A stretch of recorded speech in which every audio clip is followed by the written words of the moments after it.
Hey everybody, it's Marlon. Welcome to the channel, Chronic Pain Warriors United. I hope y'all are having a great evening.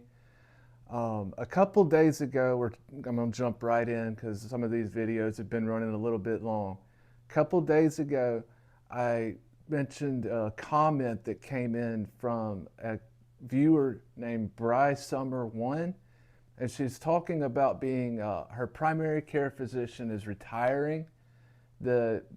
Her PGP has been providing her pain medication prescriptions for a while, and she has a new PGP coming in, and the new doctor does not want to continue her scripts, right? How many of us have heard this story and been through it before? Like I said in the first video about this, when I talked about her, it is so common. I imagine it has happened to hundreds of thousands, if not millions of Americans at this point, at some point over the last 10, 12 years. And people don't understand what a terrifying and mentally, and if it happens, physically destructive experience that is. Having to worry about where's my next prescription coming from when you know the cost of not having it is mentally absolutely draining and excruciating. And then if you actually are cut off and you aren't able to get into another doctor, get another script, whatever, the withdrawals and the mental just destruction are overwhelming, to say the least. The physical withdrawal process makes people literally want to crawl out of their own skin. It is an out-of-body experience that is almost impossible to describe. I'm not going to get into it right here. And then the mental wear on that is just... So I was trying to think of something to explain to the citizenry, the public, people who are asking me, why are chronic pain patients so opposed to the pain clinic, pain doctor system? Why do you bash it so often? And it's because of this. It's because we've been separated from our primary care physicians and herded into these systems. We don't want to be in them for the most part. They're hard to get into, they're expensive. Many of them require insurance to be seen. And just to get in and get a consultation at this point nowadays is a massive hurdle. And that's just the beginning for the most part. So I wanted to get some solid stories to show people why these things and people being cut off from their prescriptions like this are so damaging. And you people, y'all amazing people on Reddit, y'all showed me a couple of these articles. One deals with the couple that was getting their pain prescriptions from a doctor in California, and the other is dealing with the lady who, well, they were in Kentucky. So I told y'all I don't usually do scripts. It's mostly, what I feel, stream of consciousness, that type of thing. But I am going to read some of this. And I didn't write down or copy the news story or the writer's article. This isn't plagiarism or anything like that, though I will link to the articles in the description. But I just wanted to let y'all know I'm not just like reading word for word. I sort of wrote bullet points, but we're going to go through them. The first one, his name was Brent Sloan. And I say was, I think y'all can already tell where this is going. I'll go back to 2018. Brent Sloan was on a stable opioid prescription for about 6 years. And he was coming to a new doctor. They initially cut his scripts back as soon as he came in, like many of them do. That's also extremely common. You leave from one doctor, or one doctor starts writing your meds and a new doctor comes in, and if they don't say we're cutting those off altogether, they were like, well, we're going to start cutting those back, which is what they did to my grandmother, to the point it weakened her and eventually, I think, killed her. So he makes a mad dash to get to his medical records and get to the doctor's office and everything like that to try and get a script filled, since he had run out, run low, whatever the case was. The article didn't go into specific details on exactly how and when and why and all of that. So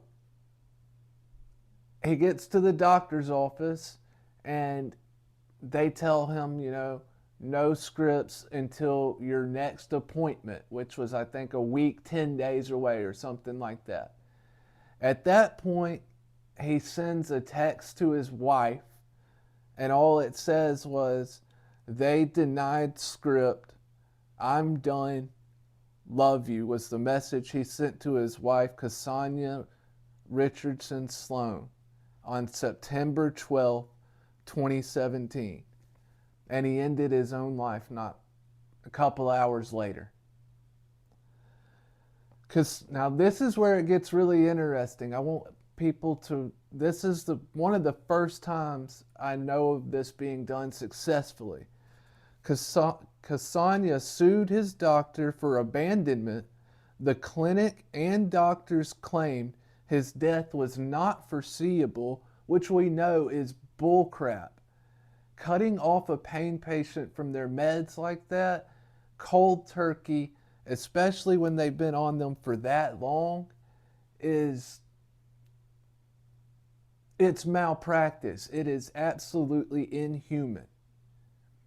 And then saying, well, him taking his own life was not foreseeable. We had no idea he would do that. That's not true either. At least it absolutely should not be for doctors claiming to be pain doctors, pain specialists. We know that self-harm ideation and chronic pain go hand in hand a lot of times. One of the psychological terms for it we have is mental defeat. Saying that this was completely unforeseeable is asinine. I just went through all that.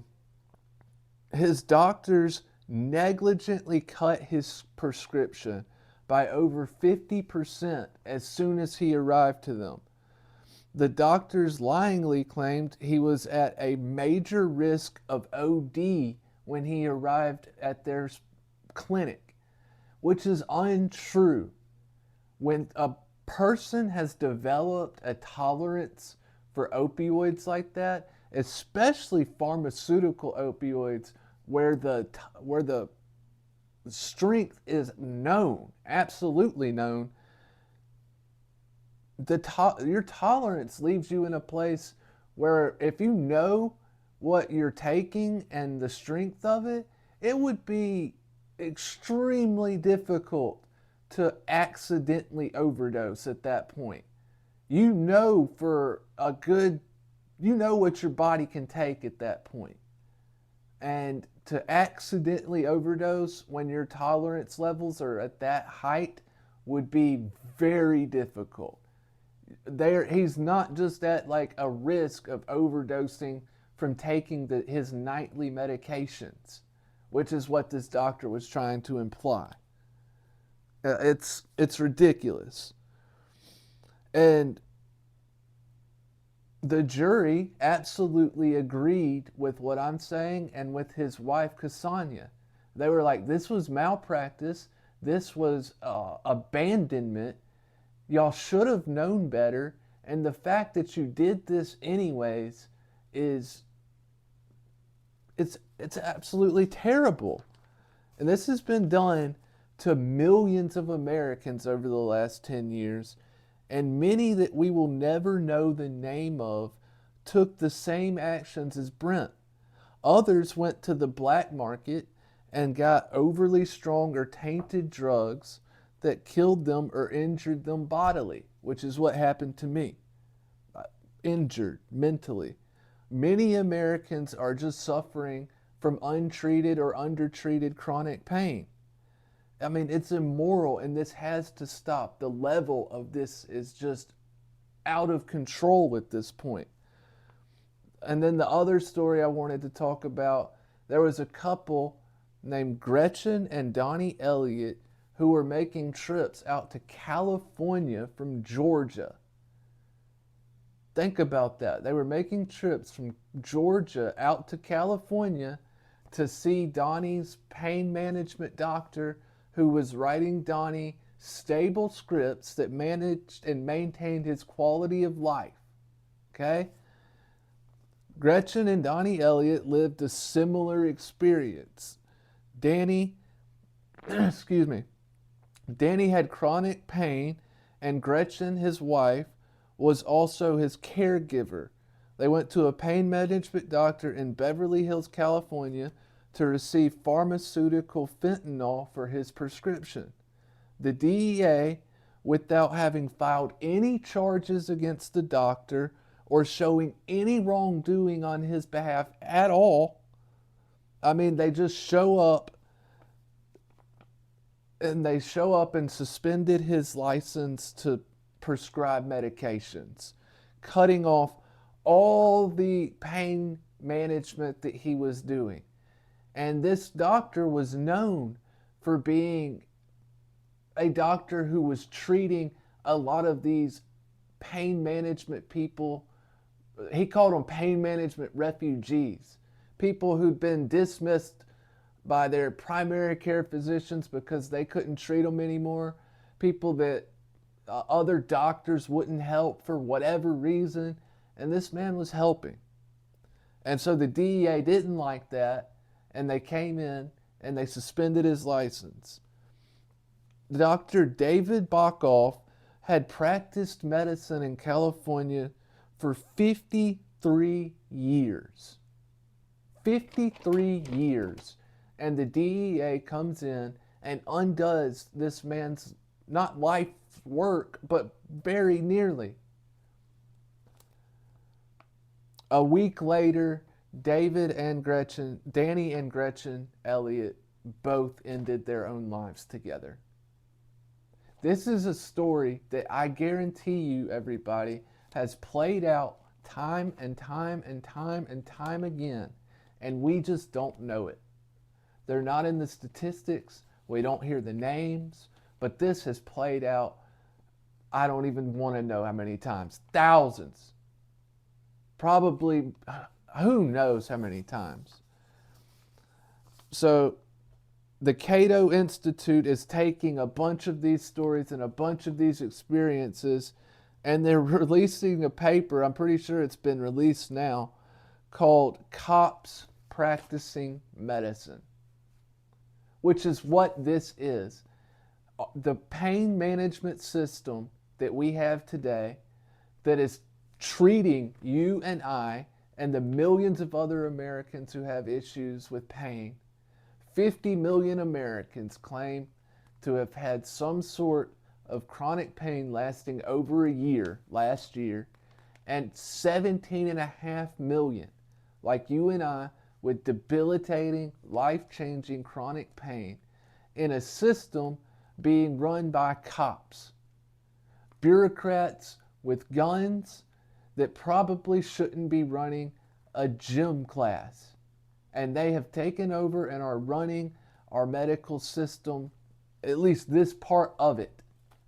And ladies and gentlemen, it has absolutely got to stop. These are the reasons why separating your patients from your primary care physicians, from cutting off their pain scripts, and from hurting them into situations like this where they don't know what's going to happen from day to day is so destructive and so damaging. It is wrong, and it has to stop. So I'd love for everybody, please get up there, hit that subscribe button, hit that like button, and on your way down to the comment section and give us your stories. Get at us, let us know. Who in your family has been treated like this? Who's been cut off? Who is it? You? Is it your family member? Is it your mom, your dad? Is it me? Was it your grandmother like mine? Who? Tell me your stories. We want to know. These stories are going to be so important. So, hit that subscribe button. Give us your stories. And I'm Marlon with Chronic Pain Warriors United. Y'all are all amazing. And we'll see y'all here very soon. Cheers.